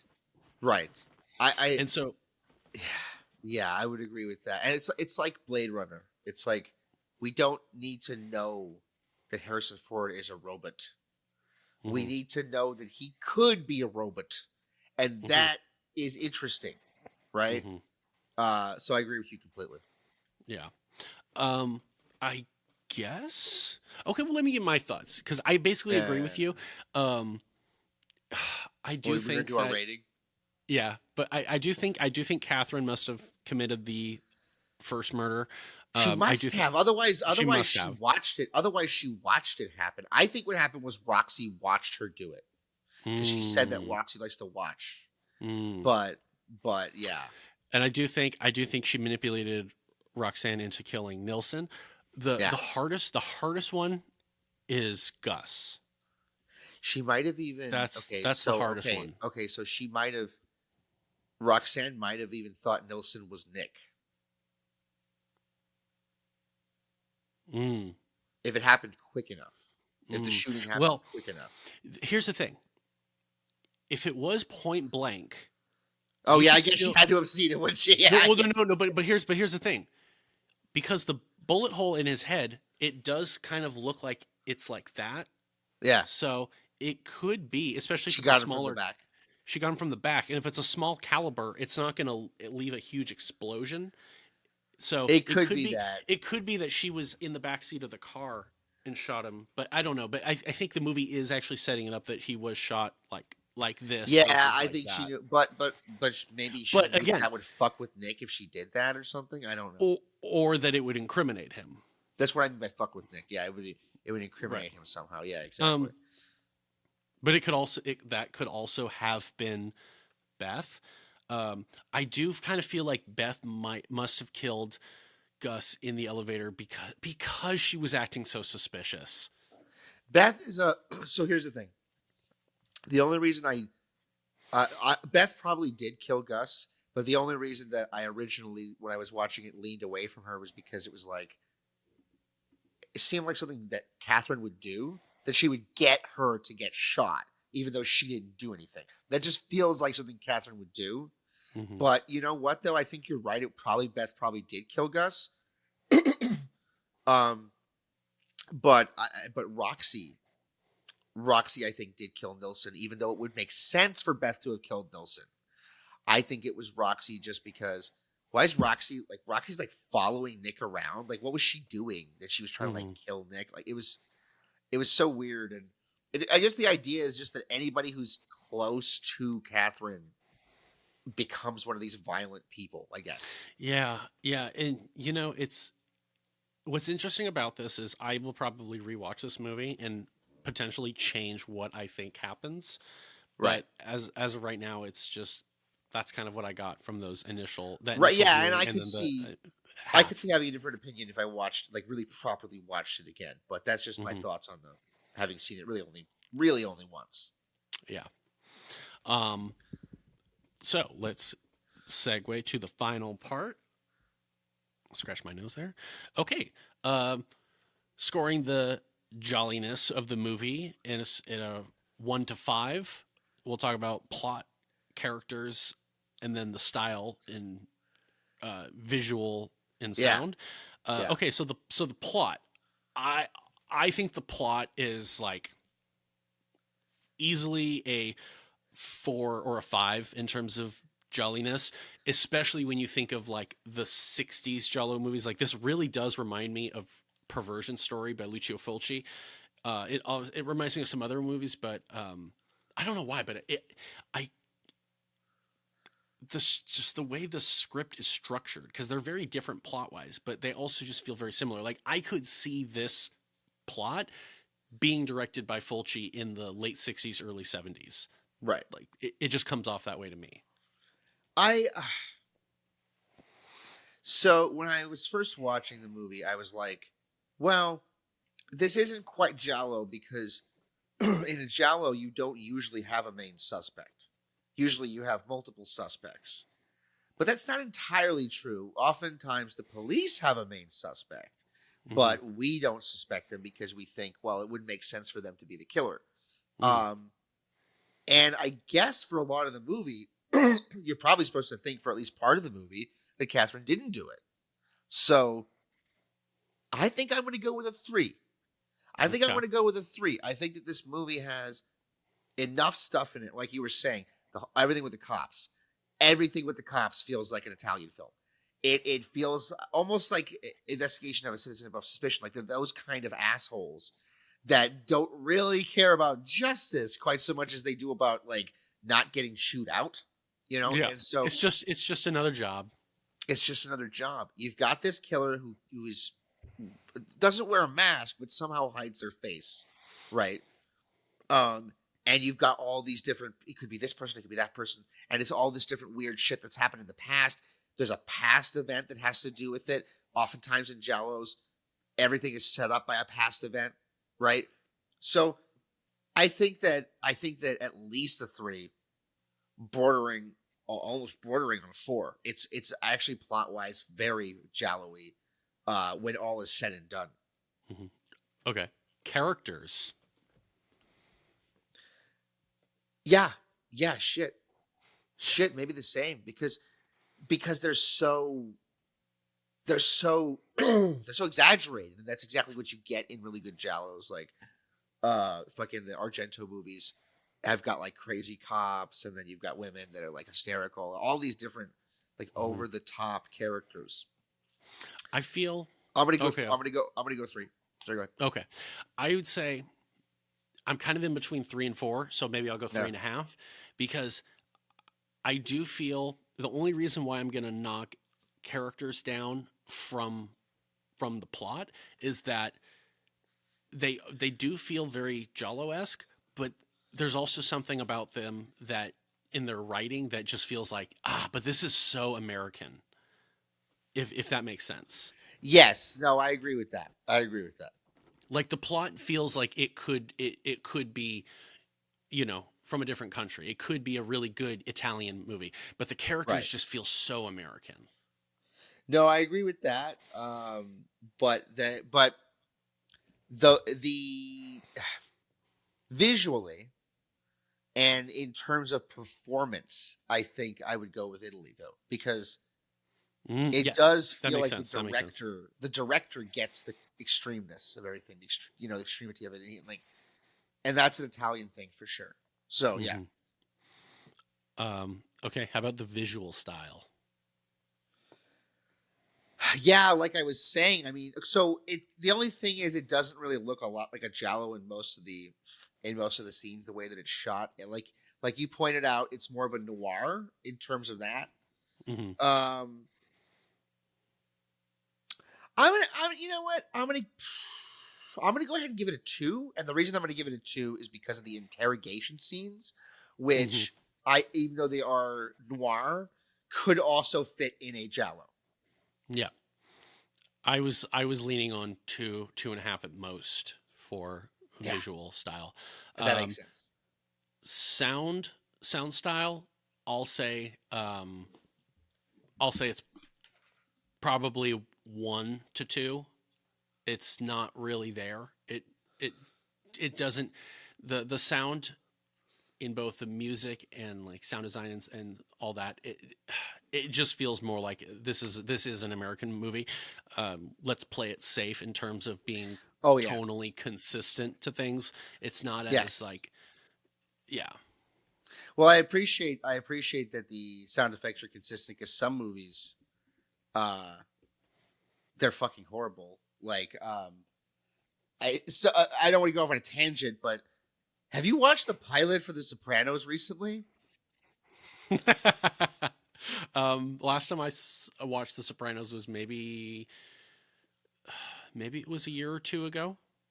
When Tony hits the guy with the car, he's explaining his job to Milfy, but then it shows what Yeah. he's really doing, and he hits the guy with the car. He starts beating him on the ground. The sound effects are straight out of fucking Three Stooges. Like they're so not right at all, and that happens sometimes later in the show, but it's really in your face in the pilot, and you're just like, "What the fuck is this? A sound library you bought?" I'm wondering if that's because, again, for the pilot, they kind of had to play it safe, and they wanted to show that they're gritty, but they didn't want to lead too much with the grittiness because that scene That's is also possible. comedic. The scene is That's also possible. comedic because it's playing that song "I Wonder Why," and Yeah, and the song is basically about this guy in love, and like the whole connection is that it's like he's in love with that's what a he good does. point. That's a Oh, really I good point. wonder why I No, love that's you a really like I good point. Is do. that it's a really good point that the sound effects people probably didn't yet understand the tone of the show because it's such a new thing at that time, so different. Hmm. He probably was like, "Well, the scene's supposed to be funny, right? It's funny. Let's have some wacky sound effects." But anyway, so yeah, the sound effects for this film I thought were very American. I agree with you on that. And the music Oh was yeah, very American, very American. very I would give American. them I would give them the sound and the music a 1 in terms of its Yeah, jallows. I was mentioning this in a previous unscripted movie review I did. I don't remember what movie it was for, but I was saying like in terms of Giallo films, like when it comes to the music and it just comes to like horror movies and like the American style of doing horror is the music is consistent with the tone of what you're watching, Right. and it's usually to the point that if you listen to the music separate, you can't really like I mentioned this when I was talking about Body Count, which was a Ruggero Deodato slasher, where it's like, okay, so if you watch Friday the 13th and you go into a Halloween store, during the season, if you hear Friday the 13th music, it's going to be You like know. it's going to be like, dude, what the fuck? Because it's just like it's serving a tone. But if you take the music Oh, I from get what you're saying. Yeah. but if you take the music from like Body Count or something, it's kind of like Killer Clowns from Outer Space, where it's just like, oh, dude, yeah, no, I actually want to put the song on my playlist. This is a good song. I get you. Yeah, exactly. The American scoring tends to be like it goes with the movie. It's not meant Yeah, to work it's on like in its own. strong service of what's happening.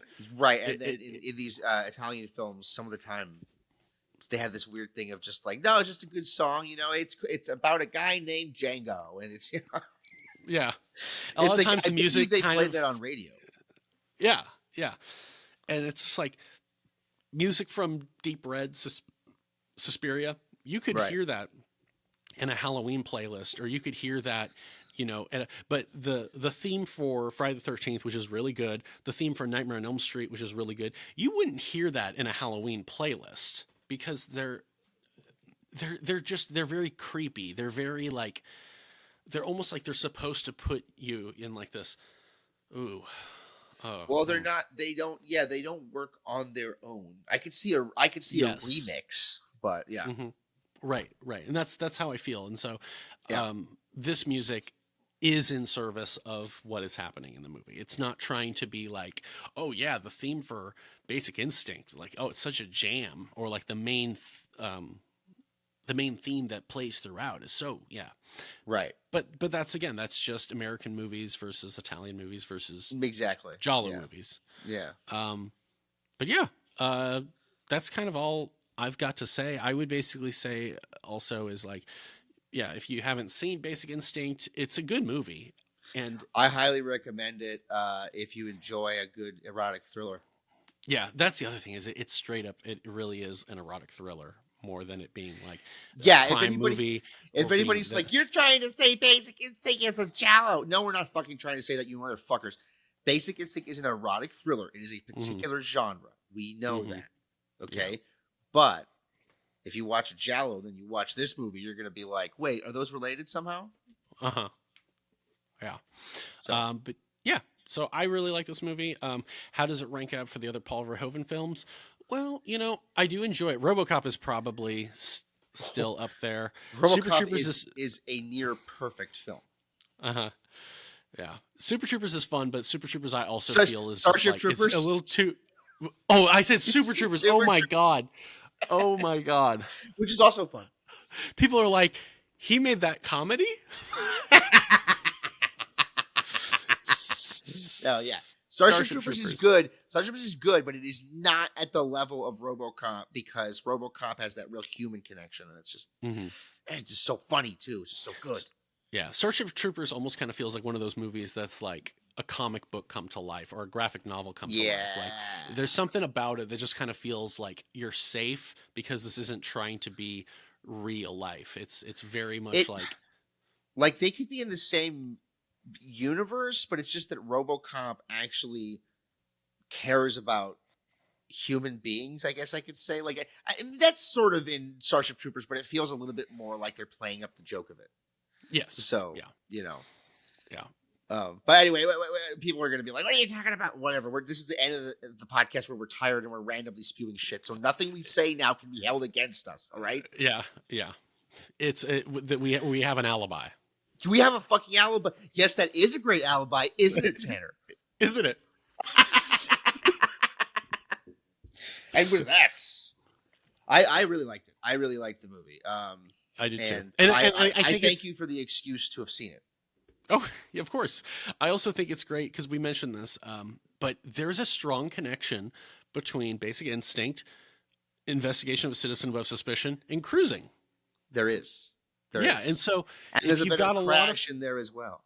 Yeah, and if you got the time, one weekend, knock out all these movies, and you'll kind of see the similarities. Dude, why not? Why the fuck not?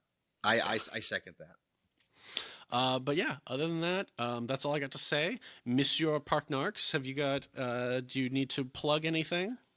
My name is ParkNarcz. I have a channel on YouTube called ParkNarcz. And I make videos there about it's all kinds of different shit, but Disney movies, TV shows, all kinds of different things. So I don't know, check it out if you want. But I just really like talking with my buddy. Like Tanner and I actually know each other. I don't collaborate with other YouTubers. I've never done that before. I mean, maybe I could, but to me, it's just like I want to talk to my buddy. So it's just fun to be here. Mm-hmm. And it's always great having you. It's always great talking. It's like I'm not able to ever really have this type of rapport with other people, and so it's always fun to watch a movie and talk about it. And that's why there's a lot of like giallo movies that I really want you to watch. Like I feel the same way. Yeah. Death Laid an Egg, Perversion Story, The Possessed. There's a lot of movies it would be really fun to pick your brain on them. And I'm happy to watch all of them when it's like I'm fucking busy with the channel and shit. But whenever I have the time for this, I love doing this. And I usually do. Like I just finished my last video on Fridays. And after that, I always can do it like the next Saturday or whatever. So I'll come as many times. And Tanner, of course, appears on my podcast for my Patreon, the ParkNarcz podcast. Woo! So we're gonna do an episode on Page Master. Yeah, I was gonna say, let me know when we're doing that because I still have to try to hunt it down and it doesn't seem to be available. So I might have to buy like a DVD of it or something if that's available. Yeah, we're gonna figure that shit out because I'm curious about that. But yeah, so that's all we've got for this is I think episode 5 of Giallo Adjacent, and next time we're not too sure what we will be talking about, but might be Last Night in Soho. maybe, we don't know. I'm down. So don't hold that to us like, they said they were Yeah, gonna talk about this. don't make us do it, you fucks.